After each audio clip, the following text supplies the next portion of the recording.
தேங்காய் பாயாசம் எப்படி பண்ணலான்னு பார்க்கலாம். தேங்காய் வந்து துருகி எடுத்து வச்சுருக்கேன். பால், பாதாம், முந்திரி எடுத்து வச்சுருக்கேன். பால் வந்து இப்போ பாத்திரத்தில் ஊற்றி நல்லா கொதிக்க விட்டுடலாம். நல்லா கொதித்ததுக்கப்புறம் துருகி வச்சுருக்க தேங்காய் அதில் போட்டு நல்லா மிக்ஸ் பண்ணிக்கலாம். தேங்காய் பாலில் போட்டதுக்கப்புறம் நல்லா கொதிக்கணும். ஒரு 10 நிமிஷமாவது கொதிக்கணும். அப்போ தான் தேங்காயோட எசன்ஸ் எல்லாமே பாலில் இறங்கி தேங்காய் பாயாசம் வந்து செம்ம டேஸ்ட்டாக இருக்கும்.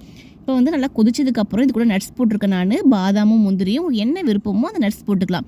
இது கூடவே ஏலக்காய் பவுடர் போட்டு நல்லா மிக்ஸ் பண்ணிக்கோங்க. நட்ஸ் எல்லாம் போட்டதுக்கப்புறம் ஒரு 5 நிமிஷம் கொதிக்கட்டும். கொதிச்சதுக்கப்புறம் இது கூடவே நான் 4 ஸ்பூன் அளவுக்கு பால் பவுடர் போடுறேன். பால் பவுடர் போட்டு நல்லா மிக்ஸ் பண்ணிக்கோங்க. மிக்ஸ் பண்ணதுக்கப்புறம் சுகர் போட்டுக்கலாம். உங்களுக்கு எந்த அளவுக்கு ஸ்வீட் வேணுமோ அந்த அளவுக்கு நீங்கள் சுகர் போட்டுக்கலாம்.